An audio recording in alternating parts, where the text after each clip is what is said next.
Al cierre con Andrés Mompotes.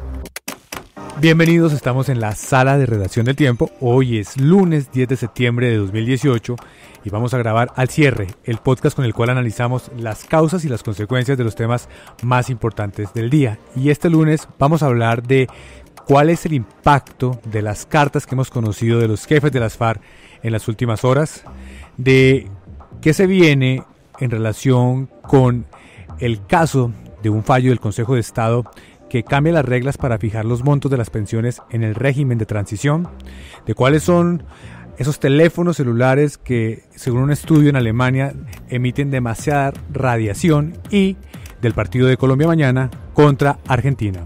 Soy Andrés Mompotes, su director de información del Tiempo. Comenzamos. La clave de las noticias. Comenzamos con el tema clave. Tiene que ver con esa inquietud que se ha generado en las últimas semanas por el paradero de algunos jefes de las FARC que no han dado pistas de dónde se encuentran, entre ellos Iván Márquez, el ex jefe negociador que estuvo en La Habana. Y hoy, en el marco de una visita que una comisión del Congreso realizó a una zona de reincorporación, se conoció una carta y luego conocimos otra carta de dos jefes guerrilleros. Estamos con Marisol Gómez, editora de Justicia. Marisol, ¿qué fue lo que pasó? Pues bueno, Andrés, efectivamente, hoy la Comisión de Paz del Senado, unos delegados de la Comisión de Paz del Senado encabezados por Iván Cepeda y Roy Barreras, estuvieron en Miravalle, Caquetá, que era la zona donde originalmente debía estar Iván Márquez, a buscarlo ahí. Ahí ellos reciben una carta de la FARC en la que Fabián Ramírez, que no sabíamos que estaba perdido hasta que la misión de la ONU la semana pasada presentó su propia lista y dijo: son 9 los jefes de la FARC, además de Márquez. Son 9, incluyendo a Márquez, El Paisa y Romaña, que están perdidos, dijo Fabián Ramírez. Pues Fabián Ramírez reaparece hoy a decir que él no se aparta del proceso de paz, que sigue con el proceso de paz, pero que él sí tomó distancia porque él tiene miedo de que haya órdenes de captura contra él, que porque él dice que le entregaron al sobrino de Iván Márquez un libreto para que leyera y acusara a Iván Márquez, al Paisa y a Romaña, que entiende que hay órdenes de captura contra ellos, cosa que el fiscal ha desmentido. Del mismo sobrino además, que tiene en este momento más enredos a Jesús Santrich, que está detenido y que está declarando, este sobrino está en Estados Unidos en este momento como un testigo protegido, declarando. Exactamente, el sobrino de Márquez, que está protegido, que al final nos dimos cuenta que era una persona que estaba haciendo inteligencia para la DEA, y él es el que ha entregado la información aparentemente de que Márquez y que el Paisa estaban haciendo parte de una red de narcotráfico asociada con militares venezolanos. Entonces ellos dicen que lo que dice puntualmente Fabián Ramírez: tenemos una inseguridad, nos sentimos en un limbo jurídico y político. Ya no dicen solo jurídico, sino que le adicionan político. Ese por un lado, Andrés, y la otra carta que usted mencionaba, la otra carta es de Joaquín. Pero para no pasar tan rápido por Fabián Ramírez, entonces, tengo temor, dice el señor, se va, digamos, en el sentido de que no se sabe dónde está, pero dice: no me he ido es del proceso, no estoy en el sitio donde debería estar, pero yo sigo comprometido con el proceso de paz. ¿Qué pasa con sus escoltas? No, de hecho menciona que él tiene escoltas, dice que tiene 4 personas, que tiene 2 camionetas. Él dice que ni siquiera ha renunciado a su esquema de seguridad, pero bueno, hay que creerle a la misión de Naciones Unidas, que es la que va y verifica hasta la zona, que además es la encargada de verificar, que dijo que él también hacía parte de la lista de los jefes desaparecidos. Él reaparece hoy. Yo no descarto, Andrés, que sea de alguna manera como un gesto frente a la Comisión de Paz del Senado, que se tomó el trabajo de ir hasta el Caquetá para saber qué es lo que está pasando. Y adicionalmente, recuerde usted que la semana pasada, a finales de la semana pasada, el jefe del partido político FARC, Timochenko, también comenzó un recorrido por las zonas de reincorporación para saber qué es lo que está pasando en esas zonas. La segunda carta, Andrés, si quiere hablamos ya de la segunda carta. Sí, Mari. La segunda carta es una carta que fue enviada a la reunión, a la cumbre de la dirección de la FARC la semana antepasada, pero que se conoce hoy. Es una carta de Joaquín Gómez, un histórico de las FARC. Claro, muy conocido en su momento por la primera negociación que hubo en el Caguán. Del Caguán, que allá fue muy visible, menos visible en la de La Habana, pero es uno de los jefes históricos de las FARC, de hecho un miembro de la dirección, que él no vino a la cumbre y se disculpó por razones de salud. Habló de una virosis, pero en la carta, palabras más, palabras menos, él también deja ver la fractura de las FARC y dice puntualmente que Timochenko está defendiendo los intereses de la burguesía colombiana. ¿Y esa carta a quién iba dirigida? Esa carta iba dirigida a la dirección completa de la FARC, que son 111 personas, las reunidas acá en Bogotá, al final usted sabe que se reunieron cerca de 85, como dicen la FARC, pero imagínese usted la acusación tan grave, dice que Timochenko, incluso dice de una manera metafórica, la rosa roja del partido se ha descolorido, dice él, y dice que Timochenko ha sido incoherente, que lo ven más defendiendo los intereses de la burguesía, incluso dice, nos llama a la reconciliación, a la paz, cuando él ve que no se está dando nada de parte del gobierno. Muy duro, y eso confirma lo que usted había dicho ya hace unos días. Exactamente, que hay una sobre fractura muy profunda. Una fractura que tiene riesgos graves, que todavía no se han materializado, pero que sí generan muchas preocupaciones, porque no sabemos cuál va a ser el destino de estos jefes que no están de acuerdo con Timochenko y los que permanecen en el proceso. Exactamente, y digamos cuál va a ser el efecto de la visita de la Comisión de Paz, porque aparentemente esta comisión lo que busca es tratar de volver a pegar los pedazos de este partido, y la pregunta es si lo va a lograr, ¿cierto? Si lo van a lograr, sobre todo porque estamos hablando de gente muy radical como Joaquín Gómez, es uno de los históricos radicales, además de ser uno de los jefes históricos, es uno de los históricos radicales de las FARC.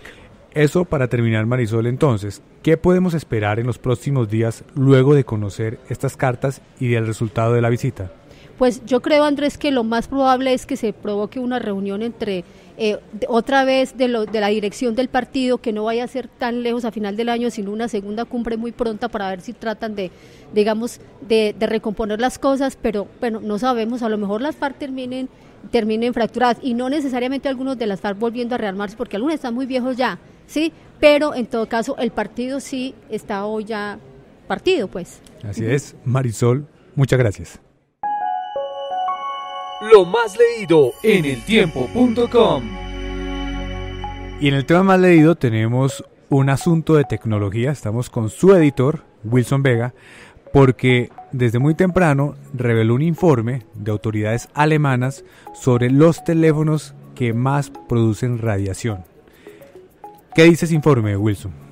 Andrés, pues dice básicamente que la autoridad alemana para la protección contra la radiación, vea qué país tan organizado que tiene una agencia de protección contra la radiación, midió la radiación que emiten los modelos más comunes de celulares inteligentes, y encontró que algunos se distancian bastante de la media, y por ejemplo modelos de fabricantes chinos producen una radiación que se mide en 1.75 watts por kilogramo. Yo no voy a pretender entender esa magnitud que significa, pero básicamente es la idea de una radiación que emite el aparato y que absorbe su cuerpo.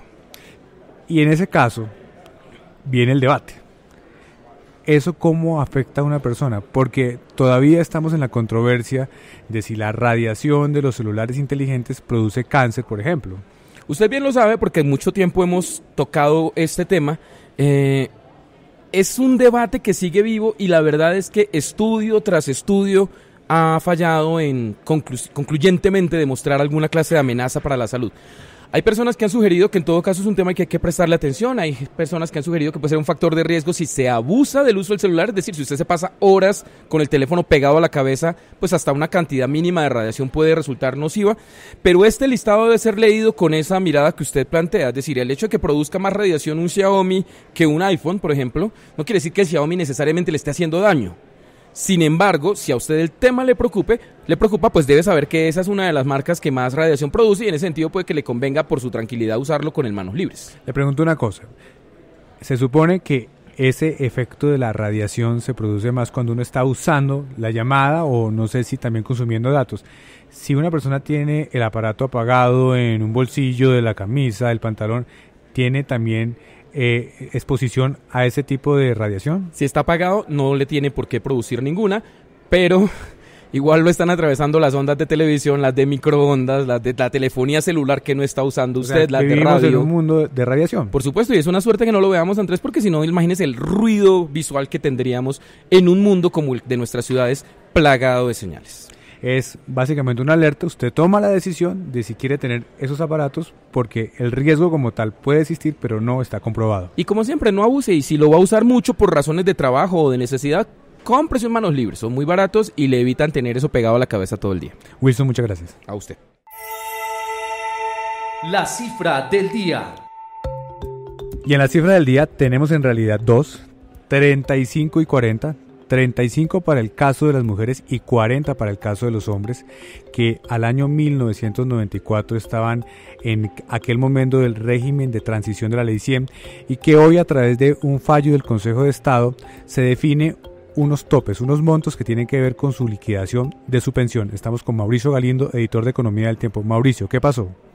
Bueno, el Consejo de Estado acaba de sacar un fallo en el que decide cuáles son los ingresos que se deben tener en cuenta para liquidar la pensión de servidores públicos que estaban en ese régimen de transición. Y la decisión es que para liquidar esa pensión lo que se debe tener en cuenta es solo los ingresos sobre los que se efectuaron aportes o cotizaciones al sistema de pensiones.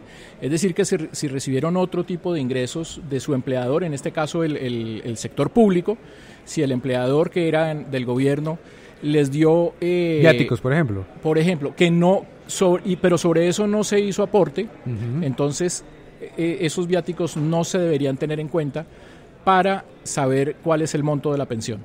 ¿Y esto a quién puede beneficiar o perjudicar? Escuché ahora en una reunión previa, Mauricio, que probablemente algunos funcionarios que aprovechan la circunstancia de sumarle a su salario otros elementos y que con eso obtienen pensiones exageradas podrían ser afectados. Sí, en estos casos siempre lo que ya se liquidó no se echa para atrás. Digamos que en los fallos judiciales pues está ese principio de que si es desfavorable, es decir, los que no ya me afecta, obtuvieron no hay, megapensiones ya se quedaron con ellas. Yo no creo que estos servidores públicos tengan megapensiones. Yo creo que son pensiones más bien normales, pero si lograron que se liquidara teniendo en cuenta unos ingresos sobre los que no se hizo aporte y ya en este momento están liquidadas y las están recibiendo, esto no es retroactivo. Esto tiene efectos en las que todavía se estén definiendo, en las que todavía no se hayan entregado o sobre las que haya demandas. Es así. ¿Por qué se llegó a esta decisión?